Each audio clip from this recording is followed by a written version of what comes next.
Peace, everybody. I'm making this video because I want to highlight something I discovered that I think black businesses are intentionally sabotaged and boycotted, not only by the mass public, the white people, the illegal immigrants, the Africans, the Jamaicans, and all of them people, but also from other black people. And this propaganda that's been perpetuated by the media gives people an idea that black products and black businesses are less valuable, unworthy.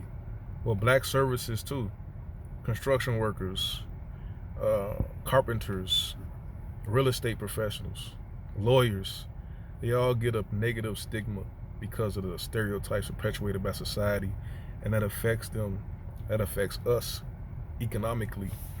Because what the boycott does is that's a tactic of war. That's a sanction, and it's hard for you to really grow and maneuver or stay afloat and sustain without economics coming in. You're not subsidized by the government. You don't got government contracts, because most of the government contracts allocated to so-called minorities are being swallowed up by Asians, East Indians, Africans, and all of these non-black people, and these other black immigrants are swallowing up most of the or all of the contracts that should be going to black businesses. And they don't want to compete with white businesses, white-owned businesses and corporations who receive over 98% of all investment in America. So the one that's really suffering the most is the black business. And most of us are not even aware that we might actually embrace and believe a lot of the negative stigmas and stereotypes that is being used against the black people as a whole, especially the black male, but also the black female. And we probably are refusing money and support to these black businesses in favor of so-called non-black businesses, or especially so-called Mexican black businesses, who get a positive stereotype, a positive stigma. When people talk about Mexicans, they always say they are hard workers. It's always something good is being said, so you look forward to giving you their money or giving them your money. But they don't give nothing in return. There's no reciprocity. You're just draining billions of dollars to non-black people and non-black businesses. They're flourishing, living lavishly, and they don't care nothing about your community and your well-being. What do you get out of it? You go buy a taco. What's the difference between a taco and Harold's Chicken? A burrito. You rather go buy burritos at whatever. You rather go get a Mexican to come in and do your carpentry work, do your plumbing work, do your grass work, or whatever work, your real estate. They're the real estate realtors, developers, whatever. And black people should be more deliberate with money. See, segregation was the greatest thing that ever happened. Jim Crow segregation, because it forced the American Negro to keep their money in their pockets and circulate that money in their own communities. It forced and mandated that the most elite, wealthiest Negroes had to stay in their communities. It's almost like forcing a father to stay in his household and take care of his kids, as opposed to encourage that person or giving this person a leeway to leave, incentivize this person to leave. What integration did, that incentivized the elite, so-called elite American Negroes to abandon the community, to abandon their people. And also it incentivized and encouraged the masses of American Negroes to spend their money with these whites and these other people. And now you do it as though it's a tradition. We practice self-segregation. We practice boycotting our own businesses to your own detriment. You are loyal to all of these nationalities who are not loyal to you, and you do not expect loyalty. You do not expect anything in return. You don't even expect a thank you.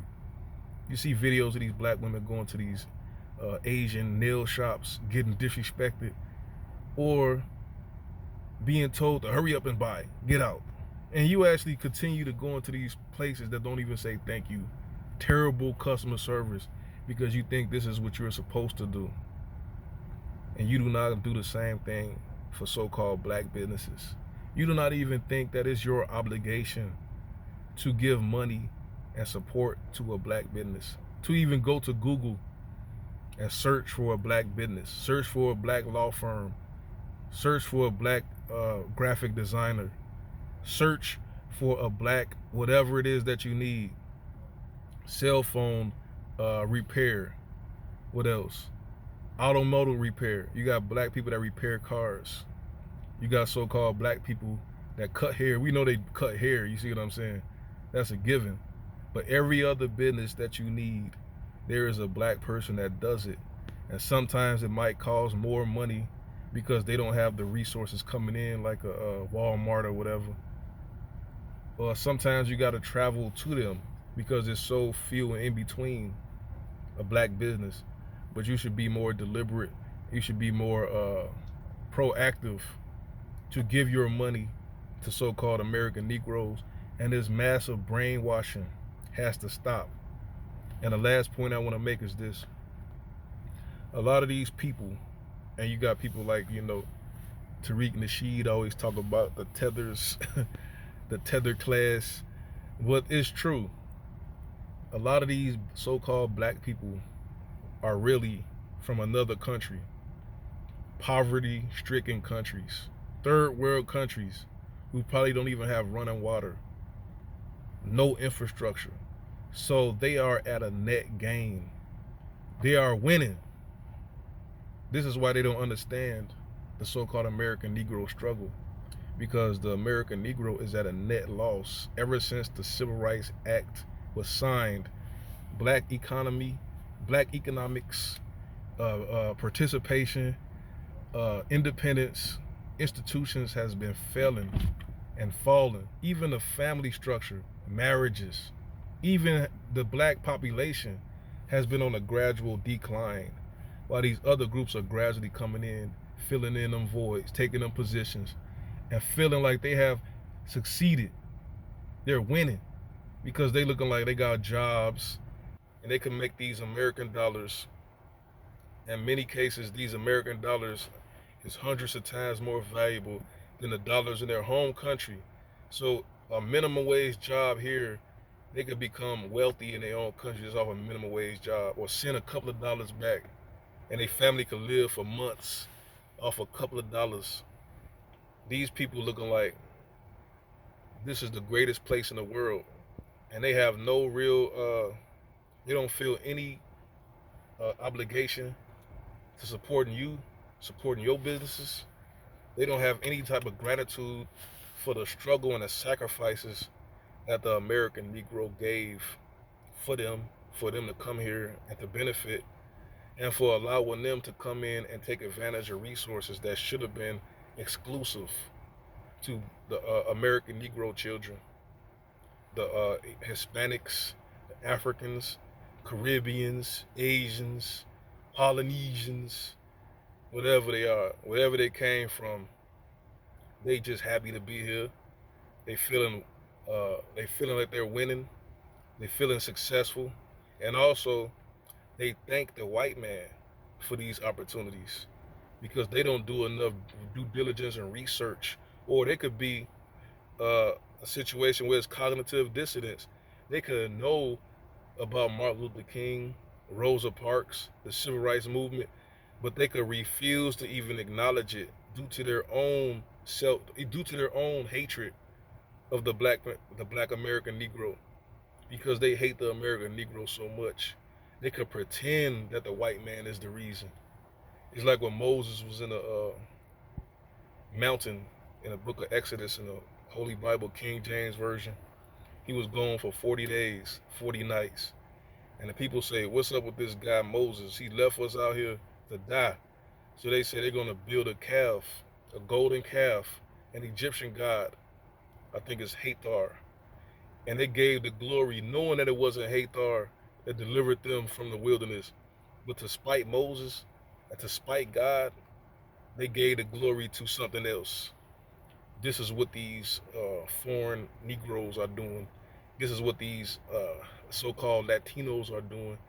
This is what all of these people who are benefiting from Martin Luther King is doing. They know they're supposed to thank the American Negro. They know they're supposed to be bowing down and giving glory and tribute and being more supportive to the American Negro economically, also politically, but they refuse to do it because they are full of hatred and jealousy. They hate the fact that it was the American Negro that made their families live better, allowed them to take care of their countries, allowed them to get education, running water, to experience heat, to experience technology, civilization. They couldn't do it on their own. I just hate them. This burns them inside. But this whole thing about the intentional sabotage and boycotting, I think one of the greatest solutions is to make people aware that they might actually be participating and partaking in this boycott, this economic, what do you call it, blockade, this economic sanction against the American Negro business community, against the American Negro, this embargo, this economic embargo placed against the American Negro business to drive you insane, to drive you into poverty, refusing you economic support, refusing you the opportunity to compete on a global scale, global, to preventing you from the natural development of business. You got customers, you got money coming in, you use the money to build, repair the business, grow the business, expand the business, hire more customers, hire more workers, not customers. You don't hire customers, or maybe you should hire customers. Because they're not coming voluntarily because of the negative stigma that they have against the American Negro, the stereotypes, the hatred that they have, the hatred that was manufactured by white media, by African media. Africans coming here talking about they done sold somebody when they just got freedom 2 days ago, courtesy of Queen Elizabeth II, gave it to them. They didn't fight for anything. That's about it, though. Yeah, try to be more proactive when it comes to supporting a so-called black business, and be more deliberate with your money. Don't give your money to people who don't give your people any money. Don't support communities who don't support you. You never see an Arab, a Chinese, an East Indian, an African, a Hispanic, a Jamaican. None of these people support black businesses, so they do not deserve any support from the American Negro, especially Caucasians. White people do not support black businesses, so stop supporting white so-called businesses. You got blacks that make clothes. If you need clothes, find a black. Forget a name brand. Forget Louis Vuitton, Gucci. They don't do anything for the black community. Forget Nike. Forget Michael Jordan. They don't do anything. They don't give anything back. They say, this person say, Byron Allen. Byron Allen is about to sue McDonald's because he said out of McDonald's annual $1.6 billion budget, less than 1% goes to black businesses. He said the biggest trade deficit in the United States is between black America and white corporations. A trade deficit is the amount of money you spend compared to the amount of money they spend. If you spend 100 billion with them and they spend 1 million with you, that is a $99.9 billion trade deficit. But that's about it, though.